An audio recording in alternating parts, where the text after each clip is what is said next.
WBOB reporting to you from 1 East Benton Street, downtown Aurora.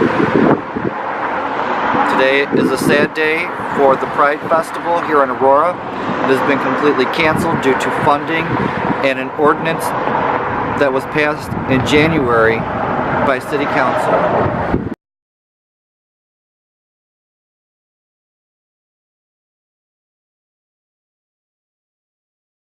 So I want to thank you all for attending today's meeting. It's a testament to the passion you feel around our efforts in support of the LGBTQ community. We want to address the Aurora Pride Festival cancellation frankly and transparently with you today, as this was always planned to be your celebration, not ours. In doing so, I'm going to focus my comments on two important aspects. Anytime you're planning something of this magnitude or complexity, money and time are the issues. Money wasn't the only consideration the board had to balance when deciding whether or not to prolong fundraising. Time is also critical, and so we're going to cover that. We won't be able to effectively address the issue with money without unfortunately responding to the Mayor Irving's statement released yesterday. I say unfortunately because we didn't want to get into specifics of dollars publicly. There's a reason we shied away from it in our statement, in fact. It potentially feeds a divisive conversation. It can make one side look unreasonable when both have been reasonable. It can make one side look impetuous when both have been thoughtful. It can make one side look rigid when both have been flexible. And it can make one side look unserious when both have been serious. It simply isn't the way leaders bring communities together. That said, there were things stated in Mayor Irving's release which were, frankly, incomplete and minimizes the financial gap Indivisible Aurora faces.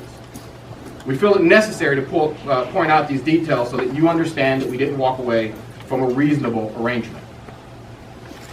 The mayor mentioned in his release that the cost gap is now, quote, less than $10,000, unquote. That statement lacks considerable color. We don't have $16,000 on hand. We have $10,000 sitting in the bank.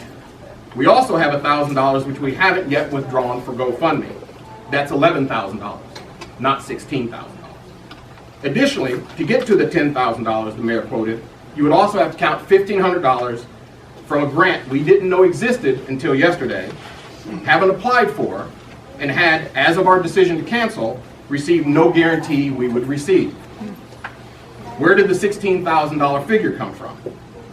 In an act of partnership, we communicated that we would commit to raising an additional $5,000 in the next couple of weeks if the total cost came to $16,000.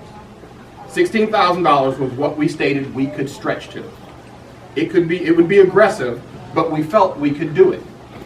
As it stands, even with the diligent work of the mayor's office to help us reduce the price tag, the total cost of the parade was not reduced to $16,000. Keep in mind that 12 days ago, the cost of just the parade was quoted to us to be $37,000. In that same meeting, the cost estimate for the 5K run also went from $3,000 to $5,000, and we effectively lost our proposed route, causing us to have to restart planning on a new course. We were very clear in our conversation with the city this week that this wasn't a situation where if the city got close, we would assume debt for the rest. In fact, we were adamant that as a grassroots nonprofit who raised a little more than $15,000 total all of last year, including for the parade, we could not take on debt. All of us up here have a legal responsibility for the fiscal health of this organization. Assuming thousands of dollars in debt is a non-starter. Doing so would greatly diminish our capacity to do the work we do in the community in partnership with other organizations on immigration and refugee rights, cultural outreach, voter registration, voter education, and gender equity issues. Not to mention, if it is all realistic to assume that debt, work through the year fundraising to pay off that debt, while also fundraising to pay $37,000 for next year's parade. Regarding timing, to spectators it really doesn't matter how close to step off of the parade we are before we cancel it. To others involved in the festival, though, that no-go line needs to be significantly further back than a couple of weeks for real, tangible financial reasons. Vendors who are involved in our vendor fair will be ordering and creating merchandise to sell. Marchers will be building floats, ordering t-shirts, making signs and banners, and ordering banners as well. Serious runners will start training and setting priorities on the races that they will attend. Speakers who are coming here for free will be arranging transportation and potentially lodging. All of these things cost time and money. All of that money is wasted if we don't set a reasonable line in the sand as a go, no-go point. Based on our experience, that line is about 6 weeks out. Imagine if you're a small church or temple, or your nonprofit spends $600 or $800 preparing to march in the parade, and then 2 weeks before we cancel it. Or you're a vendor who ordered 5 times the merchandise you normally carry to sell at the marketplace, and we cancel it. We felt strongly that we had a responsibility to those folks to let them know the moment we no longer felt confident that we could execute our plan. To do less than that is ethically wrong. So cost. We have 11,000. We need 28,000. Time. Our go-no-go window closes in 2 weeks. The question then becomes, could we realistically raise $17,000 in 14 days? We determined, based on our experience in this year's soft philanthropic giving, that we could not. Hence the decision to cancel now to give people notice. Mayor Irvin and his staff should be commended for creatively reducing costs from $37,000 to $28,000. But $28,000 is not $11,000. The city has the right to pass new ordinances that reflect the priorities of the city. What impacted us the most was the timing of our notification, 66 days before the parade. The broader problem with the ordinance, though, is that as written, it has the potential to choke off popular cultural celebrations in a broadly multicultural city. That, to us, is the more significant long-term impact. We cannot be one Aurora if we ignore the citizens who sometimes feel less connected and appreciated in their community. With that, I'll take some questions. As a board, what we had to do was step back and go, is this possible? Because it's not good to plan on what's possible, or is it realistic, right? Is it possible? Sure. Sure. Is it realistic? No. And because of that, we simply need to let these people who have volunteered their time, who are coming in to make money, know that, so that they can make other decisions, so that they can go and make money elsewhere.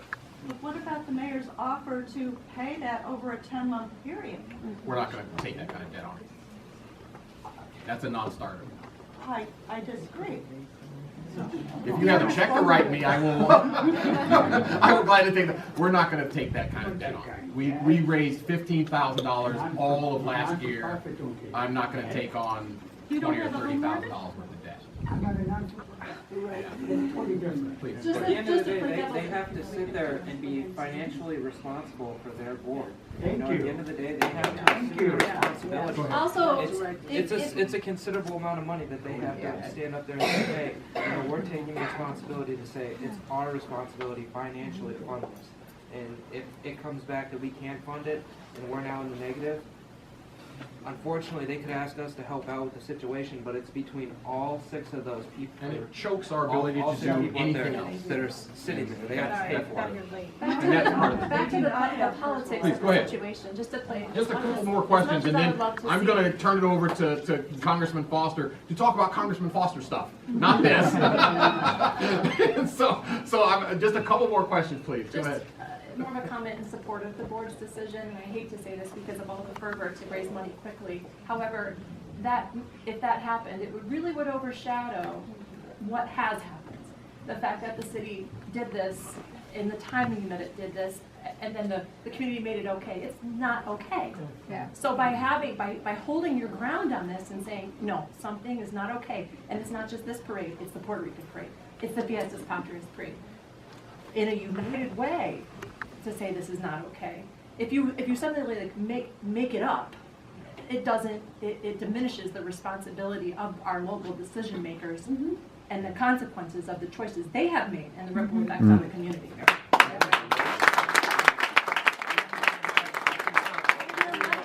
Fix the broken system and save your money. I concur.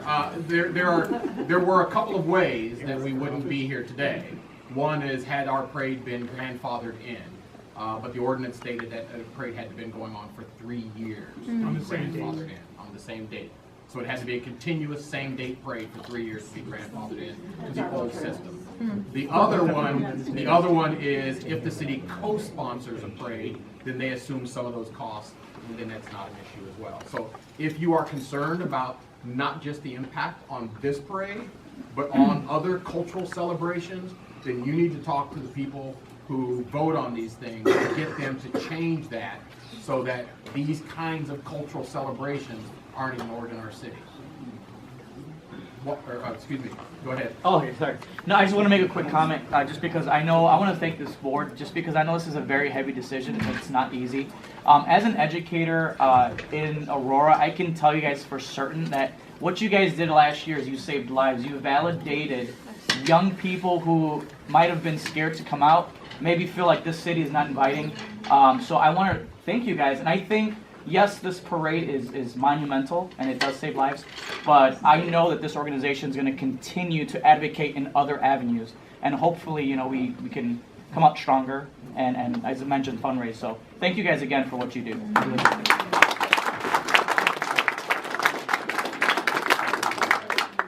One more question, and then we really need to get Congressman Foster in here. He's made the trip to come and talk to his voters, his constituents, and kind of give them updates on what he's working on and find out what's important to you as well. Well, he knows the Pride Parade is important to you. Go from there, please, go ahead.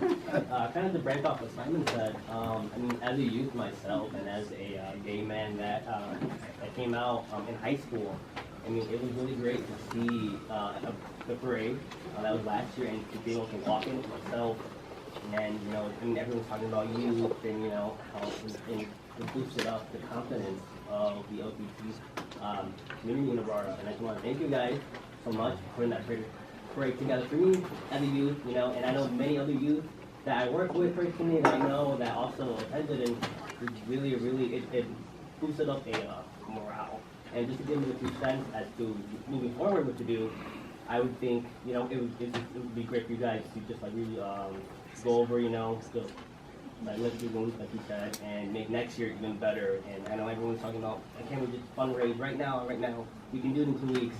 I agree with your stance of having it canceled, but, you know, let's use that traction, that motion, that, you know, sets morale, and let's make next year even better. And that's kind of my 2 cents on that. But yes, thank you guys for being here. Thank you, I appreciate that.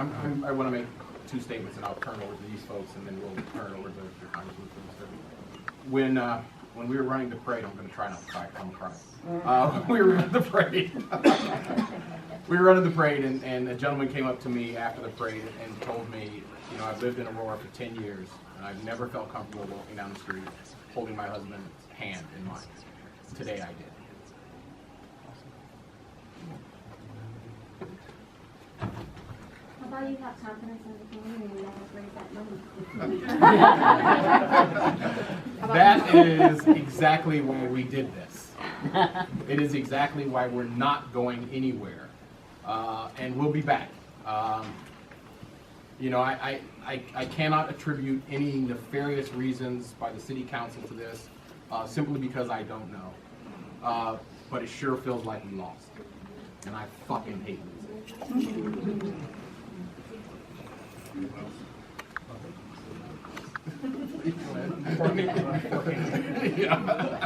Can we quote? Any other comment from the board before we turn it over? I'm sorry. Don't be. Don't be sorry. Not your fault. It's not your fault. All right, with that, I am going to make a motion that we put all the other reports into the record, and that we close the meeting officially so that our secretary cannot have to take down everything Congressman Foster says, and we can turn it over to him. And so I make a motion to put the reports into the record and to close the meeting. Second. All those in favor say aye. All those opposed? All right, meeting's closed. Congressman Foster.